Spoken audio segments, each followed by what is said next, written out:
Hello, my loves. This is Miss Ortega, and you have found Story Time with Mia the Pug. If you're new to this channel, please make sure to subscribe down below, and don't forget to give this video a thumbs up. Today, boys and girls, we are going to read an Easter story titled The Easter Egg Farm. Now, in this story, this farm is not like your typical farm where your chickens lay the regular eggs that we consume and eat throughout our lives. These eggs are very, very special. Are you ready to find out what's so special about these Easter eggs? Are you ready, Mia? You think that they're going to be used for our Easter egg hunt? Or maybe your Easter egg hunt? Let's go ahead and find out, guys. The Easter Egg Farm by Mary Jane Ock. Pauline lived in Mrs. Pennyworth's hen house with 4 other hens. Each day, Mrs. Pennyworth collected the eggs. "Only 4 eggs again today?" she asked. "Somebody isn't doing her job. Are you all trying?" The hens clucked. "Well, try harder. I want 5 eggs tomorrow. Concentrate." Pauline was embarrassed. She was the one not laying an egg. Every time she tried, the other hens squabbled. Pauline couldn't concentrate in all the confusion. "Pauline is lazy," one hen clucked. "I'm not lazy," Pauline said. "I'm just different." She turned her back on the others and concentrated very hard. Finally, a wonderful thing happened. Pauline stepped back to look at the egg in her nest. It wasn't like the other eggs, but Pauline thought it was beautiful. "Get a load of this," another hen cackled. "Pauline just laid the world's ugliest egg." "It's not ugly," Pauline said. "It's just different." But Pauline began to feel ashamed of her egg. She nudged it under the straw with her beak. The harder Pauline tried to lay a normal egg, the stranger her eggs got. She hid each one of them, but not before the other hens had seen them and made fun of her. When Pauline couldn't stand the teasing any longer, she made herself a nest outdoors. She stared at the sky, concentrating very hard. This time, her egg came out blue with clouds. But before Pauline could hide the egg, someone saw it.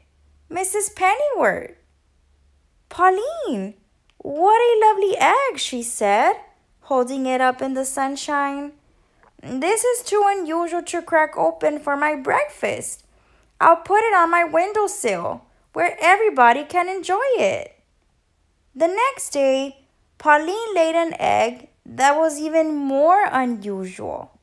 Mrs. Pennyworth was delighted. "Can you make me more eggs like this?" Then Mrs. Pennyworth noticed the ladybug on a blade of grass right in front of Pauline. "Hey, I get it.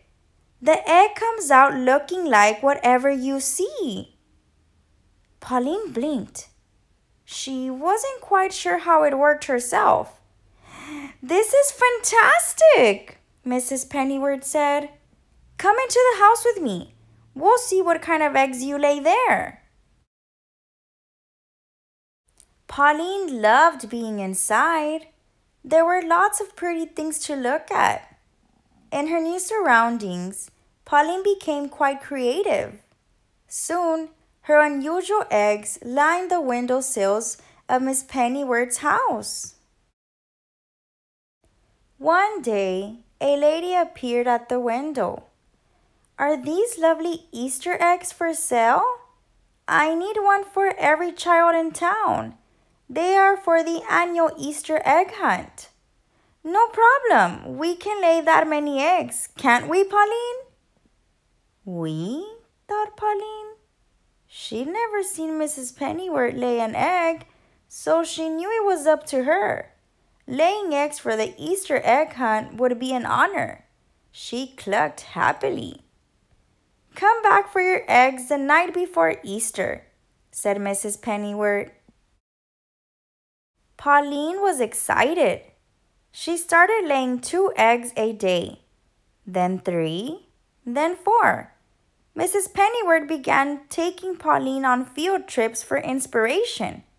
The first week, they went to the art museum. The second week, they went to the ballet. Pauline was so thrilled by the music and dancing, she laid more eggs than ever when they got home. Finally, it was a day before Easter. "The egg lady will be here tonight," said Mrs. Pennyworth. "I'd better start packing up the eggs." She lifted an egg from the windowsill. "Uh-oh, there's a crack in the shell." Mrs. Pennyworth ran to another window. "Pauline, some of the eggs are hatching. We shouldn't have left them in the sunshine." Soon, baby chicks were popping out all over the sunny side of the house. "Stay in there," Mrs. Pennyworth shouted at the unhatched chicks. "You are ruining the eggs." But the chicks didn't listen. They just kept hatching and hatching. Mrs. Pennyworth took the broken shells to the table and frantically tried to glue them together. "It's no use. I was never any good at craft projects." Just then, there was a knock at the door. "Yoo-hoo!" called the egg lady. "I'm here for the Easter eggs." "Do I have a deal for you?" cried Mrs. Pennyworth. "How would you like Easter chicks instead of eggs?" "Terrific!" the egg lady said, as bright-colored chicks scurried around her. "Easter chicks are even better than Easter eggs." Mrs. Pennyworth helped the egg lady gather the chicks, but as fast as they were popped into a basket, the chicks jumped out again. Miss Pennyworth heard a clucking noise and looked up. Pauline was fluffed up to twice her normal size. She spread her wings like an umbrella, protecting the chicks who raced toward her. "Oh, Pauline," said Mrs. Pennyworth, "of course, we can't give away the chicks. They are your babies." "But what about the Easter egg hunt?" the egg lady asked. "The eggs on the shady side of the house didn't hatch," Mrs. Pennyworth said. "You can take those." Pauline kept all of her babies. She loved being a mother. Every day, she took her chicks for a walk, showing them the beautiful things around the farm. The chicks' grown-up feathers started to come in. "These chicks sure are different," said Mrs. Pennyworth. Pauline clucked proudly. Soon, Pauline's daughters were laying their own eggs. They took turns in the nest box, laying eggs of every color and design. Children from miles around came to see the unusual eggs and chickens. Mrs. Pennyworth's farm became known as the Easter Egg Farm. Pauline still lives on the Easter Egg Farm, but she doesn't lay as many eggs as she used to. Now, whenever she feels an egg coming, Pauline closes her eyes. She doesn't concentrate on anything. Then she lays a perfectly ordinary, plain white egg, just to be different. The end. Thank you for watching the story with us. Till next time. Bye.